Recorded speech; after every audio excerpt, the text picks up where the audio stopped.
On va parler des Journées mondiales de la jeunesse avec Céline et Anaïs. Bonjour toutes les deux. Bonjour. Alors Anaïs, puisque vous n'étiez pas là la fois dernière, je vous pose toutes les questions. D'abord, soyons très clairs Anaïs, vous comptez sur un groupe de combien de personnes? Parce que évidemment il y a déjà plusieurs centaines d'inscrits, mais vous comptez au total qu'il y en aura combien? On espère avoir au moins 600 jeunes qui vont venir au JMJ. Il y a différentes formules, mais là, à ce jour, on en a environ déjà 350. Mais alors, si j'ai bien compris, justement, Anaïs, l'une des difficultés, c'est de définir le mot « jeune ». Quand vous dites qu'il y a des centaines de jeunes qui pourraient s'inscrire, vous pensez à quelle tranche d'âge ? Le public cible, je rappelle, c'est vraiment les 18-30 ans. On demande à ceux qui sont plus jeunes d'être accompagnés et du coup, voilà, j'incite pas plus que ça. En tout cas, l'âge limite, c'est 16 ans, mais il faut vraiment qu'ils soient accompagnés. Et puis, la date limite supérieure, c'est 30 ans. Et ceux qui ont plus de 30 ans, on leur demande d'être plutôt dans une posture d'animateur, d'accompagnateur de groupe. Oui. Est-ce que ça veut dire, Anaïs, que c'est que des célibataires ou vous accepterez les couples aussi? On accepte tout le monde, mais il faut juste veiller à ce que c'est un pèlerinage et pas juste un moment touristique. Oui, c'est ça, pas des vacances. À vivre une dynamique de groupe tous ensemble. Alors justement, Céline, en fait, il y a des routes. Parce que évidemment vous aurez un certain nombre d'inscrits, mais d'autres associations ou communautés ont des parcours. Est-ce qu'on doit s'inscrire 2 fois ? Alors non, si on s'inscrit à la route Church for You, on est inscrit pour l'ensemble du séjour. Donc, si on choisit la formule longue, ce sera les pré-GMJ et les GMJ. Bien entendu, si on ne s'inscrit pas avec la route Church for You, il faut voir avec l'organisation qui organise comment ça se profile. Mais pour nous, en tout cas, une fois qu'on est inscrit sur le formulaire, tout est pris en charge par Church for You. Alors, moi, j'ai une question, Céline, que je vous repose à chaque fois. Je trouve ça incroyable qu'on demande à des jeunes de prévoir aussi longtemps à l'avance, parce que presque 4 ou 5 mois à l'avance, c'est quand même beaucoup, non? Alors, c'est beaucoup, mais quand on veut bien planifier des vacances, on s'y prend aussi relativement en avance. Et puis si on a ces délais qui sont si longs, c'est vraiment parce qu'il faut s'imaginer qu'il y a environ 3 millions de personnes, on parle bien en millions de personnes qui sont attendues au Portugal.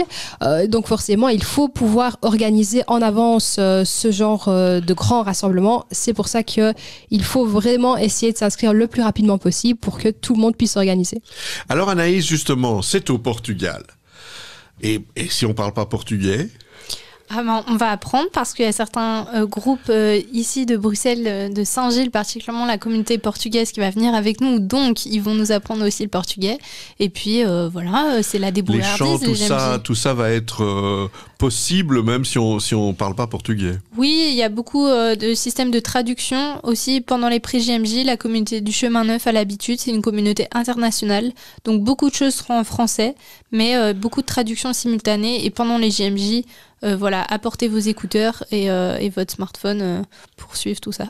Alors déjà, quand vous dites que vous comptez sur plusieurs centaines d'inscrits, est-ce que c'est uniquement la Belgique francophone ou ce sont des gens de tout le pays ?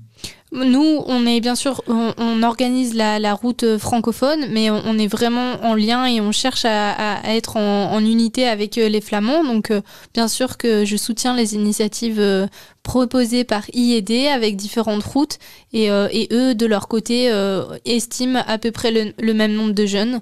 Donc, la Belgique sera bien représentée.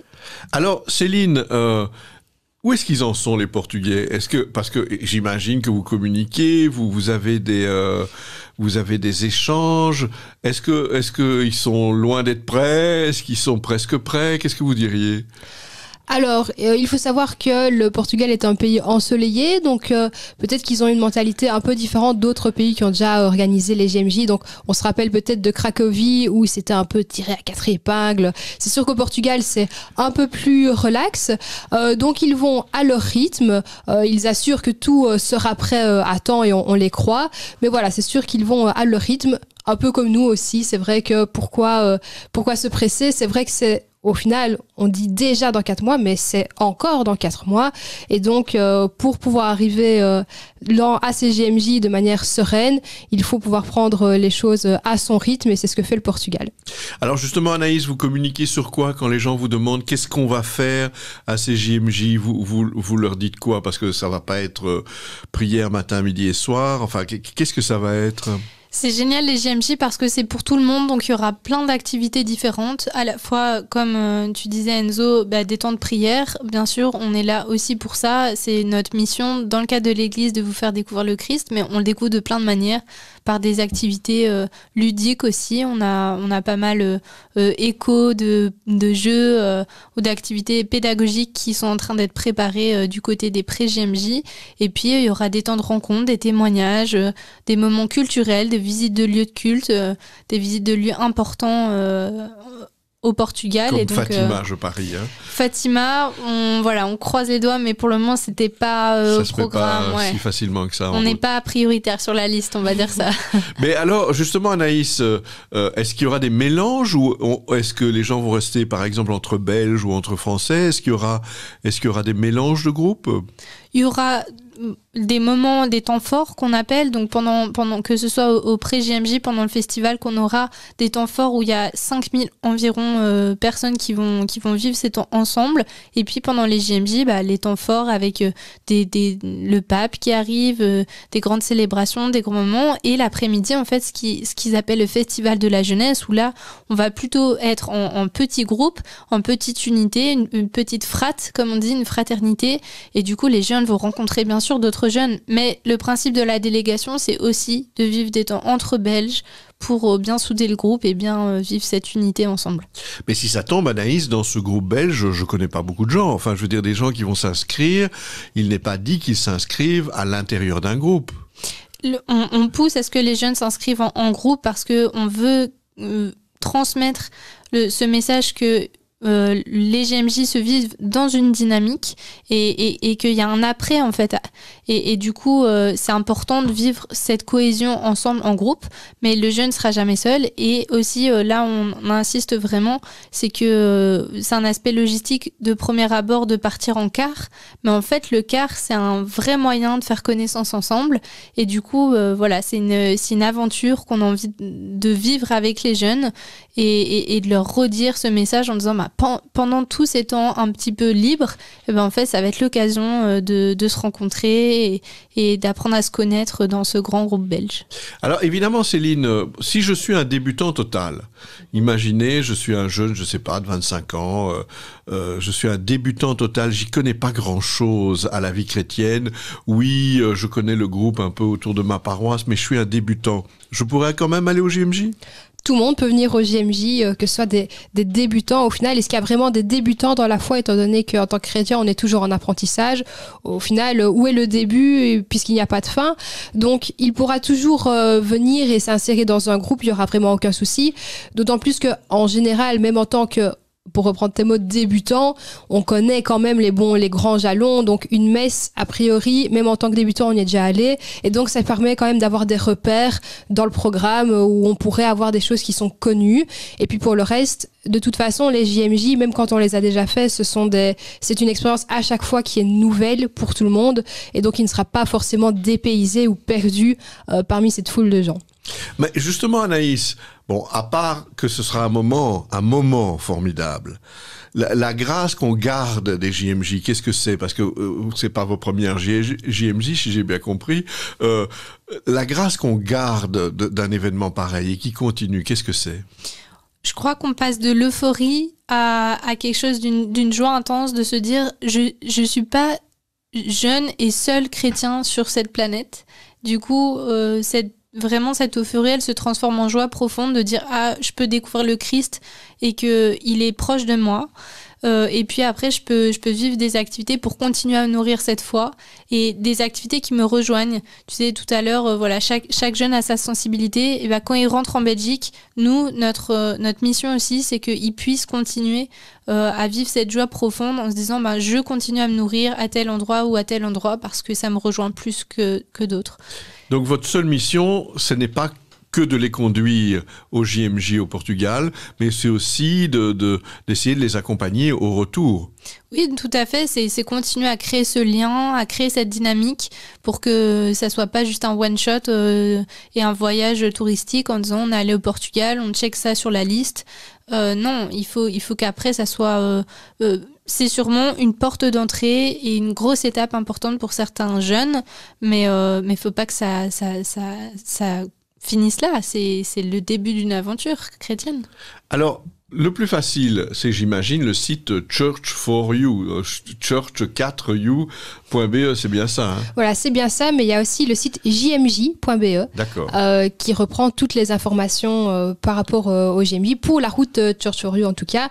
Mais il y a aussi et surtout nos réseaux sociaux où on essaie de publier plusieurs fois par semaine. Et donc, il y a peut-être moyen d'avoir plus d'échanges que via le site internet, puisque si les gens ont des questions, on est là pour y répondre de manière plus directe. Mais est-ce que ça veut dire aussi que vous savez, si je suis un individuel et quelqu'un qui ne connaît personne, vous pourriez me suggérer de m'inscrire ici ou là ? Voilà, tout à fait. Donc, en s'inscrivant, on peut indiquer qu'on n'a pas de groupe, par exemple.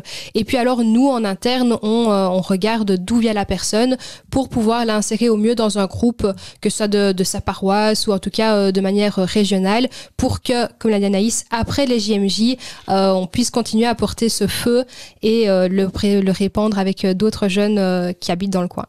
Alors Anaïs, sans indiscrétion, vous allez aller quand même avant à Lisbonne pour poser des questions ou bien, j'imagine, répercuter des demandes des jeunes d'ici. Effectivement, donc là on se prépare mi-avril à partir au Portugal. On va déjà sentir la température, mais on y va surtout pour sentir la température de la préparation, je dirais. L'idée c'est de rencontrer, d'avoir des temps forts avec l'organisation officielle, avec l'ambassade de Belgique. Ça paraît un peu ridicule de faire comme ça, on n'est pas juste en affaire de voyage, on est vraiment là pour faire au mieux dans cette préparation, et du coup on y va en avance pour aller voir tout. Une fête, c'est parfois de la logistique, hein. Exactement. Et du coup on va voir aussi le lieu à Portimao, donc dans l'Algarve, pour aller voir ce qui se trame pour cette préparation du festival. Alors rappelez-nous les dates. Les dates, disons, longues ou courtes. Alors, le départ pour la version all-in, c'est le 24 juillet à Bourrin. Et pour la version express, c'est le 29 juillet. Et les deux formules reviendront en même temps le 8 août en Belgique. Alors, évidemment, on se dit que le pape va y être, mais il ne va pas être à tout, hein, il faut quand même... Alors non, il est là le week-end de finale, donc la semaine vraiment des JMJ à Lisbonne, ce sera du 1er au 6 août, et le pape nous rejoint donc pour les 3 derniers jours là-bas. Alors, n'hésitez pas à poser toutes les questions que vous voulez sur le site church4you.be ou jmj.be, et puis merci beaucoup d'être venu nous le raconter. À la prochaine. À bientôt. Au revoir.